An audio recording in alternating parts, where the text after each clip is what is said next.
coming back home to your city, town, state, or well, wherever, and not coming back with the people you left with.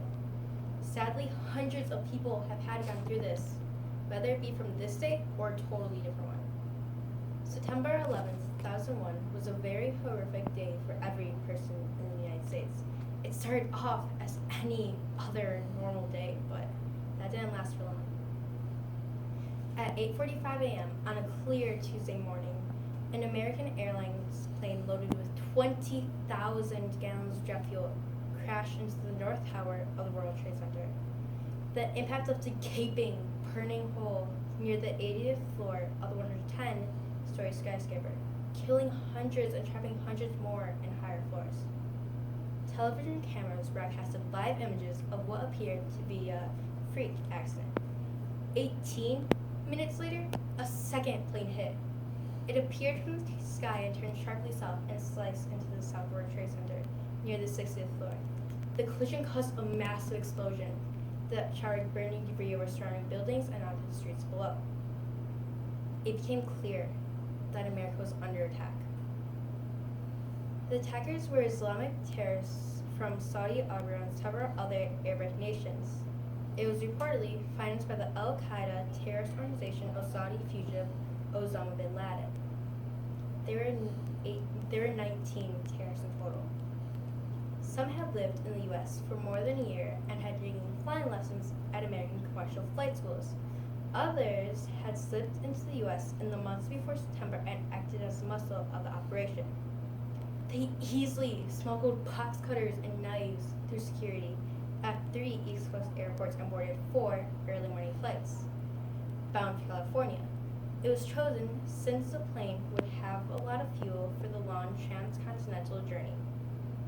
After takeoff, they soon took control of the 4 planes, transforming the once ordinary passenger jets into guided missiles. As millions watched the events unfolding in New York, Flight 77 circled over downtown Washington, D.C. and crashed into the west side of the Pentagon at 9:45 a.m. Jet fuel from the Boeing 757 caused a devastating inferno that led to the structural collapse of the giant concrete building, which is the Department of Defense. 125 military personnel and civilians were killed in the Pentagon, along with all 64 people aboard the plane. 15 minutes after they struck the nerve center of the U.S. military, the horror in New York took a catastrophic turn when the South Tower collapsed in a massive cloud of dust and smoke.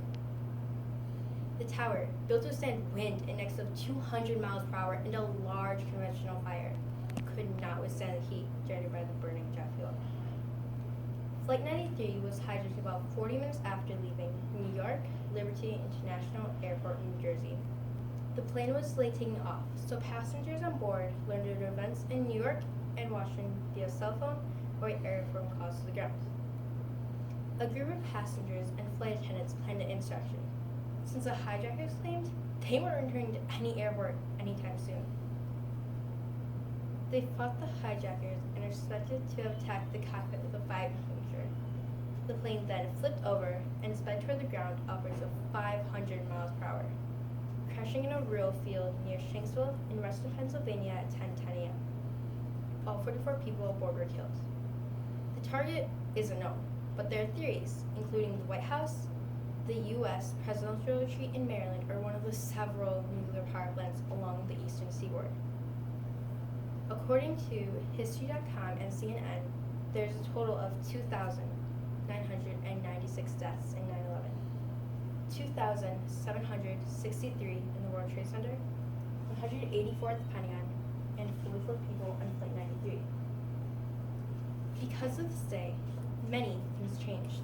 For example, security at airports have improved by so much, so this won't happen to anyone, anywhere, ever again.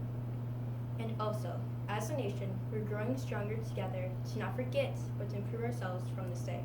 Thank you. What is your category? Moments in history. Thank you.